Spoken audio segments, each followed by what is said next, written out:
اعوذ باللہ من الشیطان الرجیم بسم اللہ الرحمن الرحیم رب اشرح لی صدری ویسر لی امری واحلل عقدۃ من لسانی یفقہوا قولی واجعل لی وزیرا من اہلی ربی زدنی علما ربی زدنی علما آمین۔ بسم اللہ الرحمن الرحیم۔ سورہ صاد ہے جسے ہم آج پڑھیں گے آیت نمبر 11 سے۔ بسم اللہ الرحمن الرحیم۔ موضوع چل رہا تھا کفار مکہ کے جو دعوے ہیں ان کا۔ اللہ کہتے ہیں جندن، ایک لشکر ہے یہ، ماں جو ہنالیکا اسی جگہ پر، مہزوم شکست کھانے والا ہے۔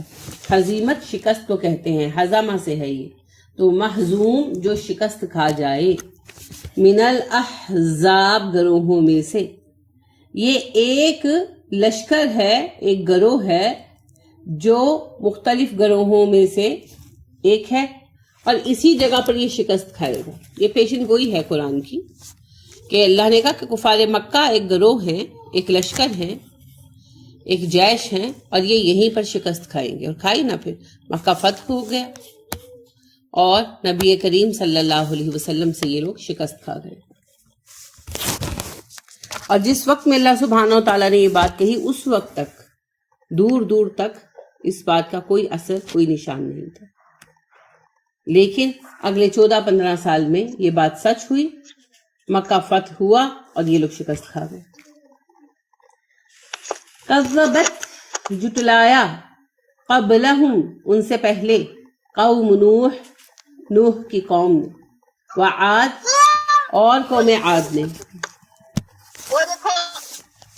وفرعون اور فرعون نے، ذو الاوتاد جو بڑے میخوں والے تھے، وثمود اور سمود نے، وقوم لوط اور قوم لوط نے، واصحاب الایکہ اور اصحاب الایکہ نے۔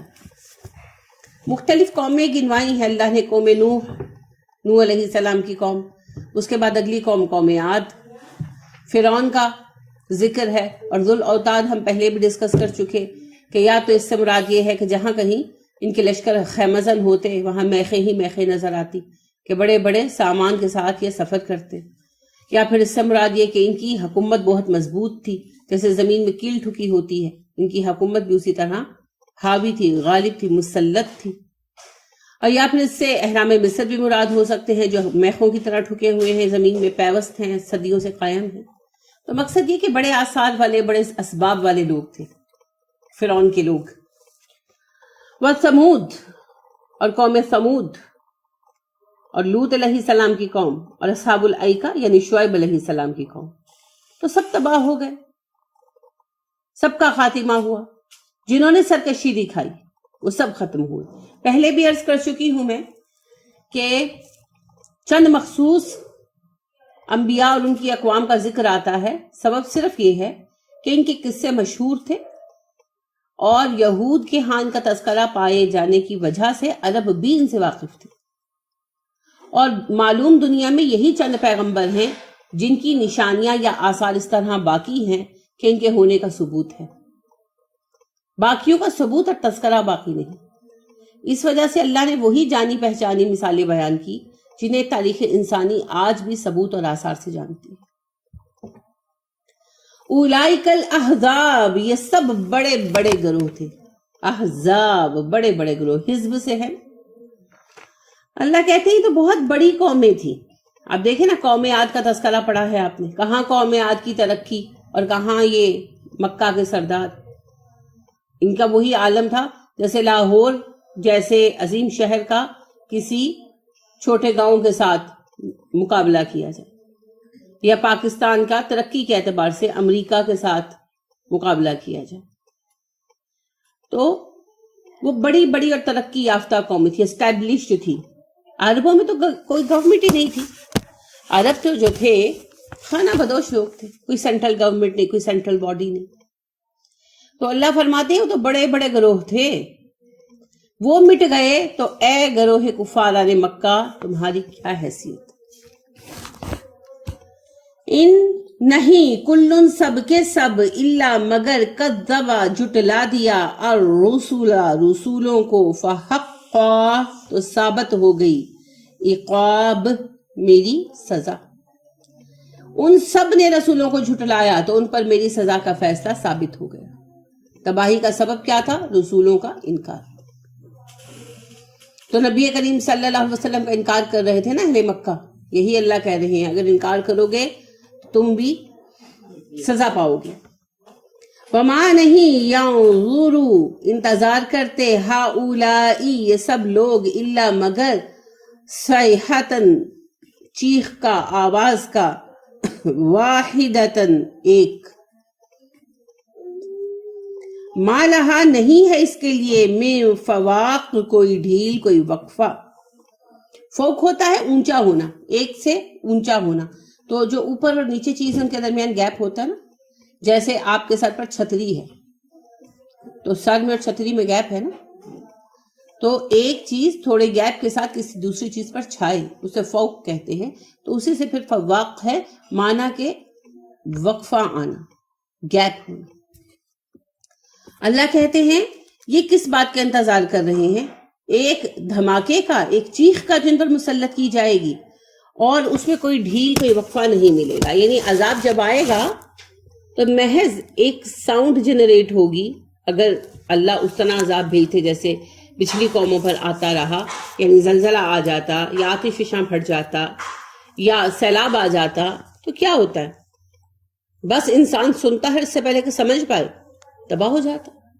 تو اللہ نے کہا محض ایک پکار، ایک چیخ کا انتظار کر رہے ہیں. مانا کہ یہ عذاب کے منتظر ہیں. یہ جو کہہ رہے ہیں نا ہم دیکھیں گے کیا ہوتا ہے، تو یہ ایک عذاب کے منتظر ہیں اور کچھ نہیں. وقالو انہوں نے کہا، ربنا اے ہمارے رب، اجل جلدی لے آ، لنا ہمارے پاس، قطنا ہمارا حصہ، قبلہ پہلے، یوم الحساب حساب کے دن سے. وہ کہنے لگے کہ اے اللہ ہمارے پاس ہمارے عذاب کا حصہ قیامت سے پہلے لے. قیامت تک کی مہلت تو اللہ نے دی ہے نا ہمیں، لیکن اللہ کہتے ہیں اپنے عملوں سے ہی پکارتے ہیں، گویا کہ ہمیں چیلنج کرتے ہیں کہ اللہ عذاب لے. وہ سبب پیدا کرتے ہیں جن کی وجہ سے اللہ سبحانہ و تعالیٰ کو پکڑ کرنی پڑے.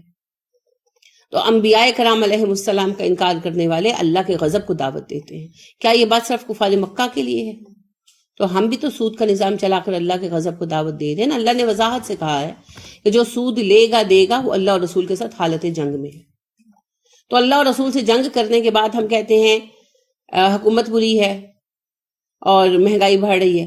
میں یہ نہیں کہتی کہ حکومت اچھی ہے، مجھے نہیں پتا حکومت کیسی، وہ آپ کو بہتر پتا ہوگا. میں سیاست پہ ٹائم ویسٹ نہیں کرتی، لیکن کہنے کا مقصد یہ ہے کہ بلیم ہم ایک دوسرے کو کرتے ہیں. پہلی حکومتیں کرپٹ تھیں، اب کی حکومت نااہل ہے، نکمی ہے، سمجھ نہیں ہے. سب برے ہیں، ہم اچھے ہیں، جبکہ ہم اللہ اور رسول کے ساتھ دشمنی لگا کر بیٹھے ہیں. حکومت بھی کہتی ہے کہ جی عوام تعاون کرے، سب ایک دوسرے سے تعاون کریں، وہ بہت اچھی بات ہے، لیکن سود کا نظام ہمیں ختم کرنا ہوگا. پھر ہم مسلمان ہونے کا دعویٰ کرنے کے بعد جو فحاشی پھیلا رہے ہیں میڈیا کے ذریعے، جو اریانی پھیلا رہے ہیں، جو ناچ گانا باجا ہو رہا ہے، وہ بھی تو اللہ کے غضب کو دعوت دینے کا باعث ہے. اللہ کے قانون کے ساتھ ہم کھیل تماشے کر رہے ہیں، قوانین بدل رہے ہیں، یہ بھی اللہ کے غضب کو دعوت دینا ہے. تو جب تک ہم اللہ کو غضبناک کرنا نہیں چھوڑیں گے تب تک رزق میں برکت نہیں آئے گی. آپ نے پڑھا ہے نا اللہ سبحانہ و تعالیٰ نے کہا کہ اگر یہودی اور عیسائی، سورہ مائدہ میں کہتے ہیں کہ اگر یہودی اور عیسائی قائم کر دیتے توریت اور انجیل کو تو ہم انہیں رزق دیتے آسمانوں کے اوپر سے اور زمین کے نیچے سے. تو ہم بھی قرآن کو قائم کریں گے تو اللہ رزق دے گا، آسمانوں سے بھی دے گا، زمینوں سے بھی دے گا. لہٰذا ہمارے عمل گویا کہ دعوت ہے اللہ کے لیے کہ اللہ جی آپ عذاب بھیجیں. جب اللہ کہہ دیتے ہیں، دیکھیں آپ بچے کو کہتے ہیں کہ اگر تم نے تھوکا فرش پر تو میں تمہیں ماروں گی. اب بچہ تھوکے اور آپ کی طرف دیکھے، تھوکے اور آپ کی طرف دیکھے، تو کیا چیلنج کر رہا ہے آپ کو؟ آؤ اور مجھے مارو. تو پھر زیادہ مار پڑتی ہے نا، اور ساتھ کہتے بھی ہے تم اتنے بدتمیز ہو. تو ہم بھی اللہ سبحانہ و تعالیٰ کی جو منع کردہ باتیں ہیں وہ کرتے ہیں. تو ہم بھی تو اللہ کو یہی کہہ رہے ہیں کہ اللہ جی لے آؤ عذاب، چیلنج، اللہ جی لے آؤ عذاب. انا للہ و انا الیہ راجعون. ہم اپنے ایک بچے سے ہی توقع رکھتے ہیں کہ وہ ہمیں اوبے کرے. بلکہ اپنے ملازم سے رکھتے ہیں کہ اوبے کریں. اور اللہ سبحانہ و تعالیٰ جس کی ہم ملکیت ہے، جس نے ہمیں بنایا ہے، ہم اس کو اوبے نہ کریں، ہم اس کی پیروی نہ کریں، ہم اس کی بات نہ مانیں، یہ کیسے ہو سکتا؟ تو لہٰذا اللہ کہہ رہے ہیں کفار کے لیے آیت خاص ہے اور ہم سب کے لیے عام ہے. اس کا خاص معنی تو کفار مکہ کے لیے ہے اسی واقعے کے سینیریو میں کہ ان لوگوں کا انکار اللہ کو دعوت دینا ہے کہ ہمیں ابھی عذاب دے دے. اور ہمارے لیے عام ہے جب بھی اللہ کے دین کا مذاق اڑایا جائے گا، قرآن کا تمسخر بنایا جائے گا، زندگیوں سے خارج کیا جائے گا قرآن کو، یہ دعوت ہوگی اللہ کو اس بات کی کہ اللہ جی عذاب لے. اصبر، صبر کیجئے، اللہ اس پر ما یقولون، جو وہ کہتے ہیں. اے نبی صلی اللہ علیہ وسلم صبر کیجئے ان کی باتوں پر. کن کی باتوں پر؟ کفار کی باتوں پر. کیا باتیں کرتے تھے؟ ناحق آپ کو کوستے تھے، برا بھلا کہتے تھے، گالی گلوچ کرتے تھے، تانے دیتے تھے، دیوانہ اور مجنون کہتے تھے. آپ کو پتا ہے ہم سے جن باتوں پر صبر نہیں ہوتا وہ کیا باتیں ہیں؟ چھوٹی چھوٹی باتیں ہم لوگوں کی، جو خاندان کی باتیں ہیں. کسی نے کچھ کہہ دیا، اچھا کبھی غلطی ہماری ہوتی بھی ہے، اس پر سننی پڑتی ہے، کبھی نہیں بھی ہوتی، دوسرا زیادتی کر جاتا ہے. ہم کہتے ہیں میں اس کا کہا نہیں بھول سکتا، اس نے مجھے یہ بات کہی، میں تو برداشت نہیں کروں گا، مجھے تو ایک سنائی ہے میں تو 4 سناؤں گا. لیکن اللہ تو نبی کریم صلی اللہ علیہ وسلم 100% حق پر تھے، پھر بھی کہہ رہے ہیں اصبر، صبر کیجئے نبی صلی اللہ علیہ وسلم. تو جب 100% حق پر ہو کر بھی مومن کو صبر کرنا ہے، کیوں کرنا ہے صبر؟ اس لیے کہ اگر ہم انہی کے طریقے سے جواب دینے لگ جائیں گے تو ہم اپنے پیمانے سے گر جائیں گے، ہمارا اخلاق بگڑ جائے گا. سامنے والے نے مجھے گالی دی، اس گالی سے مجھے کوئی فرق نہیں پڑے گا، ہاں میں پلٹ کر گالی دوں گی تو میں اسی کی کیٹیگری پر آ جاؤں گی. اسی وجہ سے مجھے اپنے اخلاق کی حفاظت کرنی ہے. ایک بات یہ، اور دوسرا اگر میں ہر کسی کے ساتھ بحث مباحثے میں لگ جاؤں گی تو کیا ہوگا؟ بات آگے نہیں چلے گی، ہم وہیں الجھ کر رہ جائیں گے اور سارا وقت وہیں برباد ہو جائے گا. تو یہ بھی شیطان کا ایک پھندا ہے، ایک ٹریپ ہے. اپنا اصل کام بھول کے لڑائی میں لگ جاؤ. جیسے شادی کا موقع ہو گھر میں اور فیملی میں انبن ہو جائے، آپس میں ہوتا ہے اکثر، تو وہ خوشی دھری کی دھری رہ جاتی ہے. لڑ کر ایک دوسرے کو نوچ کھسوٹ کر، گالیاں دے کر، لڑ کر ایک فیملی کا حصہ اٹھ کر چلا جاتا ہے. جن کی شادی ہوتی ہے وہ رونے بیٹھ جاتے ہیں اور جو اصل خوشی ہے وہ ضائع ہو جاتی ہے. تو یہ شیطان کے پھندوں میں سے ہے. لہٰذا نہ ہمیں اپنا وقت ضائع کرنا ہے، نہ اپنے وسائل اور اپنی انرجی پوٹینشل ضائع کرنی ہے، اور نہ ہمیں اپنے درجے سے نیچے اترنا ہے. اسی لیے کوئی بھی ناگوار بات ہو اس پر صبر کرنا ہے. اور یہ جو جملہ ہے نا، میں کوئی غلط بات برداشت نہیں کر سکتا، یہ نا اہلیت کا ثبوت ہے. کیونکہ غلط بات ہی کو تو برداشت کرنا ہوتا ہے، اچھی بات تو خوشی خوشی قبول کی جاتی ہے. اگر میں کہتی ہوں آپ بہت اچھی ہیں حفصہ، تو آپ خوش ہو جائیں گی. برداشت تو تب کرنا پڑے گا جب میں کوئی بھی تنقید کروں، کچھ بھی، کہ یہ اسکارف کیسا اڑا ہوا ہے، یہ پین کیسے پکڑا ہوا ہے. تب آپ صبر سے کام لیں، چاہے وہ تنقید صحیح ہو. بعض اوقات صحیح تنقید بھی ہوتی ہے نا، تو صحیح تنقید ہے تو بھی صبر سے کام لیں. اور اگر بیجا بھی کہہ دیا تو بھی ایک دوسرے کے ساتھ نرمی سے کام لیں، صبر سے کام لیں. تو اگر ہم غلط بات برداشت نہیں کر سکتے تو پھر کر کیا سکتے ہیں؟ کیونکہ غلط ہی تو برداشت کرنی، اور کتنی برداشت کرنی ہے؟ حق پر ہو کر بھی سامنے والے کی غلط بات کو سہ جانا. اور اللہ سبحانہ و تعالیٰ نے کہا وَاصْبِرْ حَتَّى يَأْتِيَكَ الْيَقِينُ، اے نبی صلی اللہ علیہ وسلم موت آنے تک صبر کرنا. تو پھر ہم جو کہتے ہیں نا کتنا صبر کریں، کس کس بات پر صبر کریں، ہر ناگوار بات پر صبر کریں، مرتے وقت تک صبر کریں. تو پھر ہم اگلے کو اگر جواب نہیں دیں گے تو کیا ہوگا؟ اللہ ہماری طرف سے نگہبانی کرے گا. تو اللہ سبحانہ و تعالیٰ کہتے ہیں جو کچھ آپ کو کہتے ہیں نبی صلی اللہ علیہ وسلم اس پر صبر کیجیے. تو صبر کا سبب مصلحت ہے، مجبوری نہیں ہے. اسی وجہ سے صبر کریں. وَاذْكُرْ، ذکر کیجئے، عبدنا، ہمارے بندے کا، داؤد کا، والایدی، بہت قوت والا تھا، انہو، بے شک وہ تھا، اواب، بہت رجوع کرنے والا. ہمارے بندے داؤد کو یاد کیا کیجئے جو بہت زیادہ قوت والے تھے اور بہت زیادہ رجوع کرنے والے تھے. قوت یاد ہے کتنی تھی؟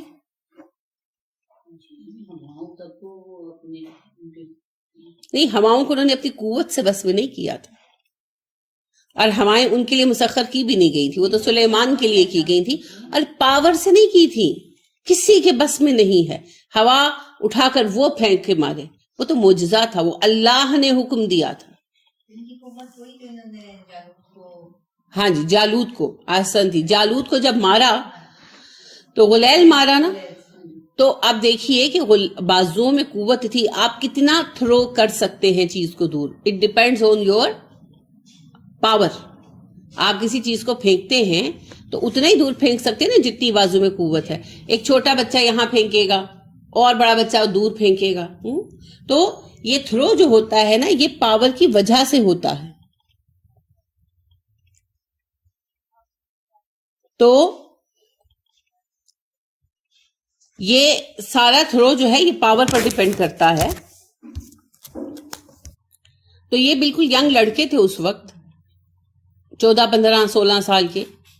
تو انہوں نے غلیل سے وہ پھینکا غلہ، اور وہ غلہ جو تھا وہ سیدھا جا کر اس کی آنکھ میں پیوست، اور اس میں اتنی قوت تھی کہ وہ اندر بھی ٹریول کر گیا. حالانکہ اب دیکھیں غلہ جو ہے وہ لگ کر گر جاتا ہے نا نیچے، اصولاً تو غلہ ایسے ہی کرتا ہے. کبھی نہ کبھی آپ نے کسی کو غلیل چلاتے دیکھا ہوگا، اب تو خیر کم ہوتی جا رہی ہے. تو اگر آپ کو غلہ آ کر لگے تو کیا کرتا ہے، وہ کوئی باڈی کے اندر پینیٹریٹ کرتا ہے؟ نہیں، وہ باہر گر جاتا ہے. آنکھ پر بھی لگے گا تو باہر گر جائے گا، آنکھ سوج جائے گی بس. لیکن اتنی پاور تھی داؤد علیہ السلام میں کہ انہوں نے اتنی شدت سے اس کو چلایا کہ وہ اس کی آنکھ کے اندر چلا گیا. شدید قوت کی وجہ سے. گولی کیوں جسم میں چلی جاتی ہے؟ ہاتھ سے گولی ماریں کسی کو نہیں لگے گی، بندوق سے لگے گی، کیونکہ بندوق سے وہ اتنی طاقت سے نکلتی ہے کہ وہ جا کر جسم کے اندر گھس جاتی ہے. یہ سارا پاور اس میں آتا ہے اس کی رفتار کی وجہ سے، اور بندوق وہ رفتار اسے دیتی ہے بندوق کا قوت والا پریشر. تو داؤد علیہ السلام کے بازو میں ماشاءاللہ اتنی قوت تھی کہ انہوں نے اتنا پریشر دیا جو رفلی ایک بندوق جتنا ہی تھا، کہ وہ اس کی آنکھ سے اندر پینیٹریٹ کر کر دماغ میں گھس گیا اور وہ اس سے مر گیا. تو اس سے پتہ چلتا ہے کتنے قوت والے تھے. اور پھر آپ کو پتا ہے کہ جنگوں میں بھی نبی اکرم صلی اللہ علیہ وسلم نے خصوصیت سے جو ہے ان کی تعریف کی ہے کہ جب عبداللہ بن عمر بن العاص روزوں کی بات کر رہے تھے تو نبی کریم صلی اللہ علیہ وسلم نے کہا تھا کہ داؤد علیہ السلام جیسے روزے رکھو. داؤد علیہ السلام ایک دن روزہ رکھتے اور ایک دن نہیں رکھتے تھے، لیکن میدان جہاد میں پیٹھ نہیں دکھاتے تھے، کہ بہت بڑے واریر تھے. انہو اواب، وہ بہت رجوع کرنے والے تھے. نماز اوابین، صلاۃ اوابین یاد ہے؟ لوگ پڑھتے ہیں نا، مغرب کے بعد ہوتی نہیں ہے. مغرب کے بعد کوئی ویسے نفل نماز نہیں ہے، آپ ویسے جتنے چاہے نفل پڑھ لیں، لیکن سنت سے کوئی نماز نہیں ہے مغرب کے بعد. سورج جب خوب بلند ہو جاتا ہے، نماز ضحیٰ کے اصل میں 2 اوقات ہیں. ایک تو یہ ہے کہ جب سورج بلند ہو، روشنی پھیلے، یعنی کہ اشراق کا وقت ختم ہونے سے. چاشت اور ضحیٰ ایک ہی بات ہے. چاشت اب اپنی کلوکیل لینگویج میں کہتے ہیں، ضحیٰ عربی میں کہتے ہیں. ٹھیک ہے، تو ضحیٰ یا نماز چاشت جو ہے، جس وقت روشنی پھیل جاتی ہے صحیح، وہاں سے شروع ہو کر، یعنی کہ اشراق کے بعد سے 6:30 بجے سے تقریباً شروع ہو کر، تو یہ رہتا ہے آپ کا تقریباً 9 بجے تک. پھر 9 سوا 9 جب دھوپ میں شدت آ جاتی ہے، خوب تیز شدت آنی شروع ہوتی ہے، تو اوابین کا وقت شروع ہوتا ہے. کیونکہ اواب کہا جاتا ہے ان اونٹوں کو جب گرمی کی شدت سے ریت گرم ہوتی ہے اور اونٹ واپس لوٹ آتے. اونٹ کھڑے ہوتے ہیں نا ریت پر ادھر ادھر، تو دھوپ کی شدت سے ریت گرم ہونے لگتی ہے، تو جب 10-11 کا ٹائم ہوتا ہے تو ریت خوب تپ جاتی ہے. اس تپی ہوئی ریت پر اونٹ، خصوصاً اونٹوں کے بچے، کیونکہ ان کے پیروں کی جھلی بہت مضبوط نہیں ہوتی، وہ کھڑے نہیں رہ پاتے، تو وہ لوٹ آتے ہیں. آپ نے دیکھا ہوگا بعض اوقات اونٹ انہیں اپنے نیچے بٹھا لیتے ہیں، کہیں سایہ نہ ہو تو بڑے اونٹ بیبی اونٹوں کو اپنے نیچے بٹھا لیتے ہیں، کیونکہ وہ کھڑے نہیں رہ پاتے، ان کے پیر جلنے لگتے ہیں. ایسے لوٹ کر آنے والے اونٹ کو اواب کہتے ہیں. وہیں سے نام پڑا صلاۃ الاوابین، یعنی وہ نماز جو چاشت کے اس وقت میں پڑھی جائے جب دھوپ کی تیزی بڑھ چکی. تو نبی کریم صلی اللہ علیہ وسلم نے فرمایا کہ جب سورج خوب چڑھ جائے اس وقت کچھ رکعتیں پڑھو، اور ہیا صلاۃ الاوابین، یہی صلاۃ اوابین. اب اس کو جو مغرب کے ساتھ جوڑا گیا ہے یہ خود ساختہ ہے. ویسے مغرب کے بعد آپ نفل پڑھے، کوئی پابندی نہیں ہے، بلکہ انس رضی اللہ عنہ کہتے ہیں کہ مسجد نبوی میں مغرب کے بعد صحابہ رک جاتے کہ عشاء پڑھ کر ہی جائیں گے، اندھیرا ہوتا تھا، دقت والی بات تھی جانا پھرانا.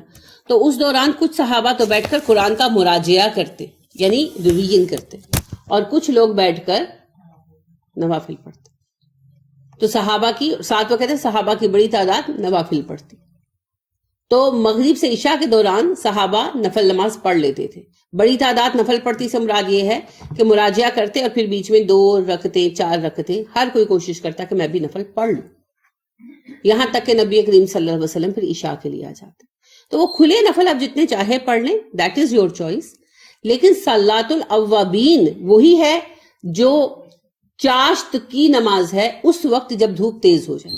چاشت کی نماز آپ 6:30 پونے 7 سے لے کر ظہر تک کسی بھی ٹائم پڑھ سکتے ہیں. اگر دھوپ کے تیز ہونے سے پہلے اس کو پڑھا تو وہ نماز چاشت یا صلاۃ الضحیٰ کہلاتی ہے، اور اگر دھوپ کے تیز ہونے پر پڑھا تو صلاۃ الاوابین کہلاتی ہے. پڑھ لے، نفل نماز پڑھ لے. بلکہ ریٹائرڈ لوگوں کو ہوتا ہے نا ہم زیادہ عبادت کریں، ہونا بھی چاہیے، تو وہ اشراق پڑھیں، پھر چاشت پڑھیں، پھر اوابین پڑھیں، تو سارا دن لگے رہیں گے اپنے نفلوں میں انشاءاللہ. اب کسی نے مطلب لاعلمی میں، کیونکہ میرے ابو بڑی روٹین سے یہ مغرب کے وقت نفل پڑھتے ہوتے تھے، تو لاعلمی میں پڑھے نا انہوں نے اس کو. ہم اس وقت ہم نے سنا تھا کہ یہ صلاۃ اوابین ہے. میں بھی بچپن میں پڑھتی رہی ہوں، نہیں خیر پڑھے تو نہیں کبھی بھی، لیکن مجھے یہ یاد ہے کہ میرے ابو، میں ایک زمانہ پڑھتی رہی ہوں الحمدللہ، لیکن اس وقت میں اسی کو اوابین سمجھتی تھی. پھر میرا خیال اللہ تعالیٰ خود ہی اس کو معاف کرنے والے ہیں، نفل نماز ہے، قبول ہو جائے گی انشاءاللہ، کیونکہ اللہ سبحانہ و تعالیٰ معاف فرمانے والے ہیں. ٹھیک ہے، تو کوئی بات نہیں. انما الاعمال بالنیات. اچھا، اواب کا مطلب پھر کیا ہے؟ جو تکلیف کی وجہ سے واپس لوٹ آئے، پلٹ آئے اپنے اصل ٹھکانے پر. تو جب انسان پریشان ہو، غمگین ہو، تو وہ رجوع کرے اپنے اصل مالک سے. تو اواب کا مطلب ہے پھر پلٹنے والا، وہ جو اپنے رب سے واپس رجوع کرے. تو تکلیف میں کم از کم اپنے رب کی طرف پلٹ آئے. تو داؤد علیہ السلام کی صفت اللہ کیا بتاتے ہیں؟ بہت ہی اواب تھے. ابراہیم علیہ السلام کی بھی صفت آتی ہے کہ وہ بہت ہی اواب تھے. کیا مطلب؟ بار بار رجوع کرتے تھے، بار بار لوٹتے تھے. تو ہر تکلیف پر، اگر اور کچھ نہیں کر سکتے، تکلیفیں تو رہتی ہیں نا زندگی میں. کون سا دن ہے جب کوئی تکلیف نہ ہو، ہے نا؟ کچھ نہیں تو روٹی پکاتے ہوئے ہاتھ ہی جل جاتا ہے. تو ہر تکلیف پر اپنے رب سے رجوع کریں، ہر تکلیف پر اپنے رب کو پکارے، پلٹے. وہ اتنا مہربان رب ہے کہ وہ مانگنے سے بھی خوش ہو جاتا ہے. وہ انسان نہیں ہے نا، ہم تو تنگ پڑ جاتے ہیں، جدو مصیبت پہنی میرے سر تے سوال ہو جاتا ہے. یہ ہے بندہ، اور رب کہتا ہے یہ میرا بڑا پسندیدہ بندہ ہے، اسے جب مصیبت آتی ہے یہ میرے پاس آ جاتا ہے، یہ ہر مصیبت میں مجھے پکارتا ہے. یہ ہے رب. تو اواب وہ ہے جو ہر مصیبت میں، ہر پریشانی میں اللہ کے سامنے روئے اور گڑ گڑائے. تو اللہ صفت بیان کر رہے ہیں. اب دیکھیے کتنے بڑے حاکم تھے داؤد علیہ السلام، اور پھر بھی اواب تھے. کیا مانگتے تھے رب سے؟ پتہ نہیں کیا کچھ مانگتے ہوں گے. کس چیز کے لیے ہم اللہ کے محتاج نہیں؟ یا ایھا الناس انتم الفقراء الی اللہ. اے انسانوں تم سب اللہ کے سامنے فقیر، سب فقیر. تو ہم ہر وقت محتاج ہیں، ہر وقت کچھ نہ کچھ چاہیے. یعنی میں حیران ہوتی ہوں، کوئی لمحہ زندگی کا ایسا گزرتا ہے جب ہم کسی طلب کے ساتھ جڑے ہوئے نہ ہوں. بڑی خوبصورت دعا ہے موسیٰ علیہ السلام کی. جب مدین پہنچے اور پانی پلانے کے بعد بیٹھے تو کیا دعا مانگی تھی؟ ربی انی لما انزلت الی من خیر فقیر. اللہ مجھے سب نعمتیں عطا کرے، میں تو ہر خیر کا محتاج ہوں. تو بات صرف یہ نہیں کہ بے گھر بے در بیٹھے ہیں تو خیر کے محتاج ہیں، سب کچھ ہے بھی تو ہم ہر خیر کے محتاج ہیں. یہ نہیں کہ ایک چیز مل گئی تو دوسری نہیں چاہیے، ہمیں تو سب کچھ چاہیے. اللہ جی چاہیے نا، سب کچھ چاہیے. سہیلیاں بھی چاہیے، بہن بھائی بھی چاہیے، ماں باپ بھی چاہیے، شوہر بھی چاہیے، اولاد بھی اچھی چاہیے، بیٹیاں بھی چاہیے، بیٹے بھی چاہیے، گھر بھی چاہیے، آرام بھی چاہیے، ذائقہ بھی چاہیے، کھانا بھی چاہیے، سب کچھ چاہیے. تو پھر اللہ پاک سے ہر وقت سوال کریں، اللہ سے بار بار رجوع کریں، ہر نعمت اللہ سے مانگیں. یہ بھی اللہ سے رابطے کا بہت بڑا ذریعہ ہے. جو دعا آپ مانگیں گے وہ اللہ کے ساتھ ایک کمیونیکیشن ہوگی. تو بس ہر وقت اللہ کے ساتھ رابطے میں رہیں، یہ اللہ کے ساتھ جڑے ہونے کا بڑا ذریعہ ہے. اِنَّا بے شک ہم نے سخرنا مسخر کیا ہم نے الجبالا پہاڑوں کو معہو اس کے ساتھ، یسبحنا وہ تسبیح کرتے تھے، بالعشی صبح کو شام کو، والاشراق اور صبح کو. وہ تسبیح کرتے تھے صبح و شام. تو پتہ یہ چلا کہ صبح و شام کے اذکار یہود کو بھی ملے تھے، ہر امت کو ملے ہیں. اسی لیے ہر بدلے ہوئے دین میں بھی، ایون ہندوؤں میں بھی پوجا صبح و شام ہی ہوتی ہے نا. اور یہ لوگ بھی صبح ہی عیسائی وغیرہ جو ہیں وہ کرتے ہیں، صبح کی پریئر ہوتی ہے، پھر شام کی پریئر ہوتی ہے. وہ الگ بات ہے کہ انہوں نے شکلیں بدل دی. تو صبح و شام کے اوقات بڑے اہم ہیں. اللہ نے نبی صلی اللہ علیہ وسلم کو بھی کہا نا کہ میرا ذکر کرو صبح اور شام کے اوقات. تو صبح کا اور شام کا وقت بڑا اہم ہے. صبح سے مراد فجر سے لے کر اشراق کے آغاز تک کا وقت ہے، اور رات شام سے مراد مغرب سے عشاء کا وقت ہے. ٹھیک ہے. پھر دن سے مراد فجر سے لے کر مغرب تک کا وقت ہے، اور رات سے مراد مغرب سے لے کر فجر تک کا وقت ہے. لیکن اس میں خصوصیت جس وقت کی دی گئی ہے وہ ہے فجر سے اشراق کا وقت اور مغرب سے عشاء کا وقت. تو جب کسی دعا یا عمل کے ساتھ لکھا ہو کہ اسے آپ نے صبح و شام کرنا ہے، تو مطلب اشراق سے پہلے فجر کے بعد صبح، اور مغرب کے بعد اور عشاء سے پہلے شام. جیسے سبحان اللہ و بحمدی یا سورت جو ہے فلق اور ناس معوذتین، ان کو نبی صلی اللہ علیہ وسلم کا صبح و شام 3 مرتبہ پڑھو. تو اس سے مراد فجر سے اشراق کے دوران اور مغرب سے عشاء کے درمیان. تو باقی جن کے لیے آپ نے کہا کہ ایک دن میں جو ایک بار پڑھ لے، جیسے کئی دعائیں ایسی ہیں جن کے بارے میں لکھا گیا ہوتا ہے کہ جو دن میں ایک بار پڑھ لے، تو وہ پھر آپ پورے دن میں کبھی بھی پڑھ سکتے ہیں. وہ آپ اپنی روٹین بنا سکتے ہیں، ظہر کے ساتھ پڑھ لیں جیسے آپ کا دل چاہے. لیکن جن کو صبح و شام کے ساتھ مخصوص کیا گیا ان کو آپ صبح و شام میں پڑھیں، یہ پھر صحیح ہے. لیکن اگر وقت نہیں ملتا، جیسے جاب پر جانے والے ہیں، چھوٹے بچوں والے، تو پھر جب وقت ملے تب پڑھ لیں، کوئی بات نہیں. نہ کرنے سے کرنا بہتر ہے. مگر ایگزیکٹ وہ فضیلت تبھی حاصل ہوگی جب آپ اسے ٹائم پر کریں گے. مگر جب تک کسی مجبوری کے باعث نہ کر سکیں تو آپ کسی بھی وقت پڑھ سکتے ہیں. پھر اجر تو ہوگا نا، وہ والی فضیلت نہ بھی ملے گی تو باقی اجر تو ہوگا.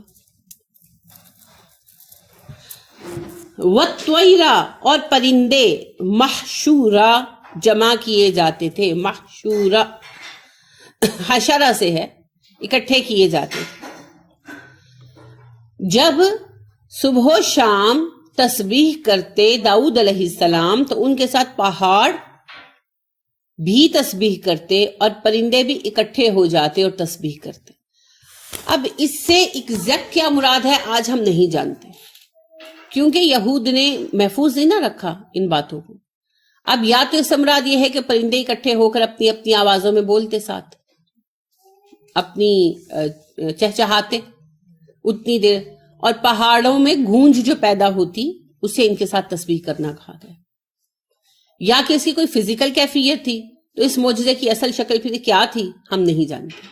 لیکن جو بھی تھی عین ممکن ہے اس وجہ سے کہ معجزہ جو ہے معجزہ ہے ہی وہ چیز جو نہیں ہو سکتی، لیکن اللہ کسی نبی کے لیے جائز کر دیتے۔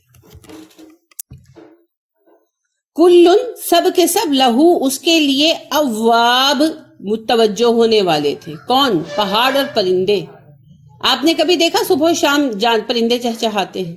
اچھا صبح کا پتہ کیسے چلتا ہے؟ آپ تہجد پڑھ کے بیٹھے ہیں تو کیسے پتہ چلتا ہے؟ پرندے بولنا شروع ہو جاتے ہیں، اذانیں تو بعد میں ہوتی ہیں۔ جب پرندے بولنا شروع ہو جاتے ہیں تو اس وقت فجر کا وقت آغاز ہو جاتا ہے، کیونکہ نبی کریم صلی اللہ علیہ وسلم، اما عائشہ فرماتی ہیں، نماز پڑھتے رہتے رات میں، یہاں تک کہ پھر آپ صلی اللہ علیہ وسلم صبح کی 2 رکعتیں پڑھتے اور آرام کرتے۔ پھر جب بلال کے قدموں کی آواز سنتے تو اٹھتے اور مسجد میں چلے جاتے اور فجر پڑھاتے، یعنی کہ 2 سنتیں آپ پہلے پڑھ لیتے اور بیچ میں تھوڑا سا گیپ بھی دے لیتے۔ کیسے؟ پرندوں کے بولتے ہی صبح کے آغاز کے ساتھ ہی آپ صلی اللہ علیہ وسلم 2 رکعتیں پڑھ لیتے، سنتیں پڑھ لیتے، تھوڑا ریسٹ کرتے، کمر سیدھی کرتے، کیونکہ آپ نے لمبی تہجد پڑھنی ہوتی تھی۔ تو پھر جب بلال آ کر اذان دیتے، جس میں 10-15 منٹوں کا گیپ پڑ جاتا ہے، تو پھر آپ صلی اللہ علیہ وسلم جا کر نماز پڑھ لیتے۔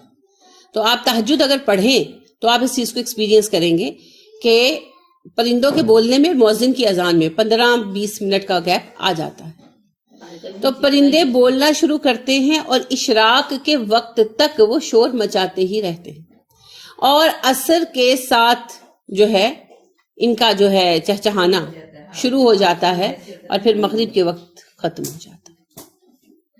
تو یہ آپ دیکھیں کہ اوقات اللہ نے جانوروں کے لیے بھی مخصوص کر دیے، پرندوں کے لیے بھی مخصوص کر دیے، ہمارے لیے بھی کر دیے۔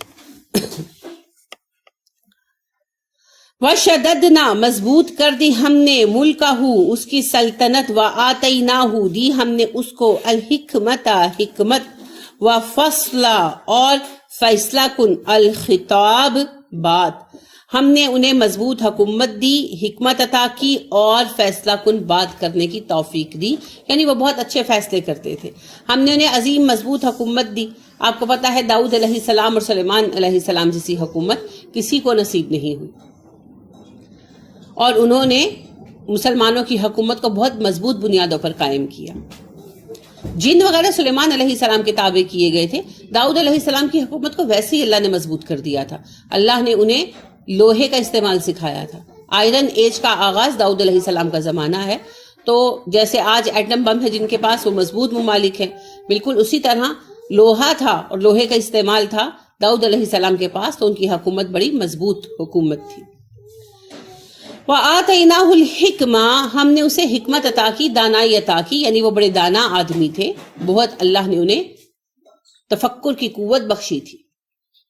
وَفَصْلَ الْخِطَابِ اور ہم نے انہیں فیصلہ کن بات کرنے کی صلاحیت دی، یعنی کہ وہ بہت اچھے فیصلے کرنے والے تھے۔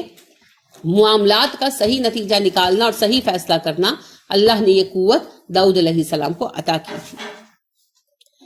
اور حل کیا عطا کا آئی تیرے پاس نبأ خبر الخصمی جھگڑا کرنے والوں کی، اس جب تصور المحراب وہ دیوار پھاند کر آ گئے عبادت خانے میں۔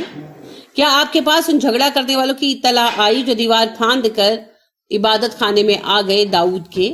اس جب دخل وہ داخل ہوئے علی داؤد داؤد کے پاس، ففزع منہم تو وہ گھبرا گیا انہیں دیکھ کر، قالو انہوں نے کہا لا تخف ڈریے مت، خصمانی ہم 2 جھگڑا کرنے والے ہیں، بغا بعضنا علی بعض ہم میں سے بعض نے بعض پر زیادتی کی ہے، فحکم پس فیصلہ کر دیجئے بیننا ہمارے مابین بالحق حق کے ساتھ، ولا تشتت اور نہ زیادتی کیجئے، وحدنا رہنمائی کیجئے ہماری الی طرف سوا برابر سیدھا الصراط راستہ۔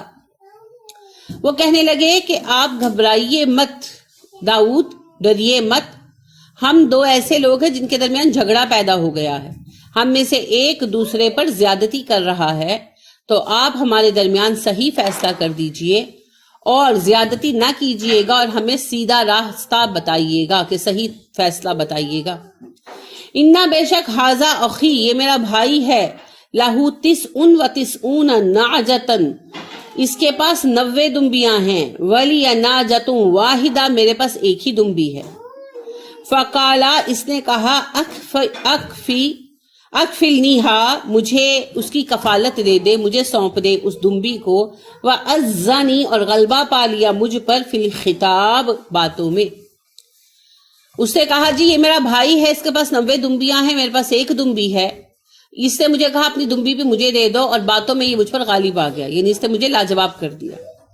کالا اس نے کہا، داؤد نے کہا، لقد بلا شک و شبہ ظلمکا ظلم کیا تجھ پر، بسؤالی مانگ کر، ناجاتی کا تیری دمبی، الی نعاجہ اپنی دمبیوں کے ساتھ، اپنی دمبیوں کے ساتھ ملانے کے لیے تیری دمبی مانگ کر تیرے بھائی نے تجھ پر ظلم کیا۔ وَإِنَّ كَثِيرًا اور بے شک زیادہ تر لوگ، من الخلطاء شراکت داروں میں سے، لَيَبْغِي زیادتی کرتے ہیں، بعضهم علی بعض بعضوں پر، شراکت داروں میں سے اکثر لوگ ایک دوسرے پر ظلم کیا کرتے ہیں۔ إِلَّا الَّذِينَ آمَنُوا سوائے وہ لوگ جو ایمان لائے، وَعَمِلُوا الصَّالِحَاتِ اور نیکوکار ہو گئے، وَقَلِيلٌ مَّا هُمْ اور ایسے لوگ بہت تھوڑے ہیں، شراکت داروں میں ایسے لوگ بہت تھوڑے ہیں۔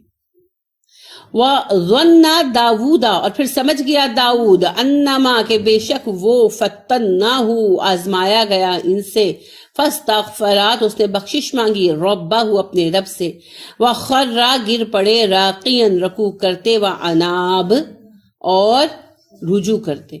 پھر فوراً داؤد سمجھ گئے کہ انہیں آزمائش میں ڈالا گیا، آزمایا گیا، تو وہ اپنے رب سے بخشش مانگنے لگے، سجدے میں گر کر، رکوع کر کے، اور رکوع سے مراد ضروری نہیں کہ وہ فزیکل رکوع کریں، جھکتے ہوئے، رکع کا مطلب جھکنا ہوتا ہے نا، جھکتے ہوئے، اور انہوں نے فوراً رجوع کر لیا۔ فغفرنا بخش دیا ہم نے لہو اس کو، ذالک اس بات پر، ہم نے اس بات میں اسے بخش دیا، وَإِنَّا لَهُ عِندَنَا لَزُلْفَىٰ بے شک ہمارے ہاں وہ بہت قرب والا تھا، زلفا قرب والا، بالوں کو زلف کہتے ہیں نا کیونکہ ایک دوسرے کے قریب ہوتے ہیں، تو زلف کا مطلب ہوتا ہے قریب ہونا۔ وَحُسْنَ مَآب اور اس کا انجام بہت اچھا ہے۔ کیا واقعہ ہے جی؟ یہود بیان کرتے ہیں کہ داؤد علیہ السلام کی 99 بیویاں تھیں، اور ان کے ایک وزیر کی ایک بیوی تھی جو بڑی خوبصورت تھی، اور داؤد علیہ السلام اس پر عاشق تھے معاذ اللہ، اور وہ ان پر زور دے رہے تھے کہ تم اس بیوی کو طلاق دے دو اور میں اس سے شادی کر لوں، تو اس پر یہ واقعہ پیش آیا۔ اب آپ جانتے ہیں یہود کی عادت ہے انبیاء کرام علیہ السلام کے کردار کشی کرنا، تاکہ وہ یہ کہہ سکے کہ جب نبی ایسا کرتے ہیں ہم تو ویسے ہی عام لوگ ہیں۔ پہلی بات تو یہ ہے کہ داؤد علیہ السلام اللہ کے رسول تھے، اور آپ یہ بھی جانتے ہیں کہ وہ اسلام کے حاکم تھے۔ اب اسلام کے دربار میں عورتوں کا کیا کام؟ اور اگر کسی سبب سے کوئی عورت آئی بھی ہو، کبھی آمنا سامنا ہوا بھی ہو، تو کیا مسلمان عورتیں وہ پردہ نہیں کرتی تھی؟ یعنی وہ ایک نبی کی صحابیات تھی، جو بھی ان کی وزیروں کی بیویاں تھیں وہ ایک نبی کی صحابیات تھی نا، تو کیا وہ پردہ نہیں کرتی تھی؟ وہ ایسے ہی بن ٹھن کر آ گئی ہوں گی سامنے کہ داؤد معاذ اللہ عاشق ہی ہو گئے۔ اور کیا ایک مرد کا کسی شادی شدہ عورت کی طلب رکھنا جائز ہے؟ اچھا جائز تو نہیں ہے ہمارے ہاں، لیکن ہمارے ہاں یہ حکم کھل کر نہیں کہا گیا، یہ ویسی اخلاقی تقاضا۔ یہود کو تو کھل کر دیا گیا، توریت میں کہا گیا کوئی یہودی جو اللہ کو مانتا ہو وہ دوسرے یہودی کی جو اس کا رشتہ دار یا ہمسایہ ہو بیوی پر نظر نہ ڈالے۔ جو احکامات عشرہ ہیں نا ان میں سے حکم رکھا گیا ہے۔ اب ہمارے ہاں بھی یہ حرام ہے، لیکن اس کے لیے کوئی واضح حکم نہیں آیا، اخلاقی نتیجہ ہے قدرتی کہ کسی کی بیوی پر نظر ڈالنا انتہائی گندی بات ہے، مگر اللہ سبحانہ و تعالیٰ نے انہیں یہ واضح حکم دیا تھا۔ اور آپ دیکھیں اللہ نے ان کی خرابی بھی کیا بیان کی ہوئی ہے۔ جادو کس لیے سیکھتے تھے؟ میاں بیوی میں طلاق کروائیں کیوں کرواتے تھے؟ عاشق ہو جاتے تھے نا دوسروں کی بیویوں پر معاذ اللہ۔ تو جس بد اخلاقی کو اللہ نے ان کی سب سے بری عادت گنوایا، اور جس کے بارے میں اللہ نے واضح حکم دیا، نبی کیا اس حکم کی خلاف ورزی کریں گے؟ ہو ہی نہیں سکتا نا۔ تو یہ بات امکان سے بھی باہر ہے کہ داؤد علیہ السلام کسی دوسرے کی بیوی کو معاذ اللہ جو ہے اس کے عشق میں مبتلا ہوں اور طلاق دلوا شادی کرنے کے لیے پریشرائز بھی کر رہی ہوں، تو یہ بالکل بالکل غلط بات ہے۔ یہاں پر اللہ سبحانہ و تعالیٰ نے یہ تو بات کہی ہے کہ داؤد علیہ السلام سے کوئی غلطی ہوئی، مگر وہ غلطی کچھ بھی ہو سکتی ہے، ہو سکتا ہے کوئی خیال ہی ہو صرف، کیونکہ انبیاء کرام علیہ السلام کے درجات بہت بلند ہیں تو ان کے خیال پر بھی پکڑ ہو جاتی ہے. ٹھیک ہے نا. جیسے نبی کریم صلی اللہ علیہ وسلم کے پاس عبداللہ بن ام مکتوم جب آئے تھے تو آپ صلی اللہ علیہ وسلم نے انہیں کہا کہ بعد میں آنا، تو اس پر بھی ڈانٹ پڑ گئی تھی. حالانکہ یہ کوئی غلط بات نہیں ہے، میں اس وقت پڑھا رہی ہوں، اگر کوئی مجھ سے ملنے آتا ہے اور میں اس کو کہتی ہوں کہ کلاس کے بعد آنا، تو یہ کوئی بری بات نہیں ہے. لیکن آپ صلی اللہ علیہ وسلم کو اس پر بھی ڈانٹ پڑ گئی تھی. کیوں پڑ گئی تھی؟ کیونکہ آپ نبی ہیں، آپ کا اخلاق بہت ہی غیر معمولی ہے، ہونا چاہیے اور تھا. بالکل اسی طرح داؤد علیہ السلام نبی ہے. تو ہو سکتا ہے کوئی محض خیال ہو سکتا ہے کوئی اور بات ہو، کسی رشتہ دار کا کوئی معاملہ ہو جس میں ان کا دل اپنے رشتہ دار کی طرف جھک رہا ہو، کچھ بھی ہو سکتا ہے. تو اللہ سبحانہ و تعالیٰ نے اس میں انہیں سرزنش کر دی.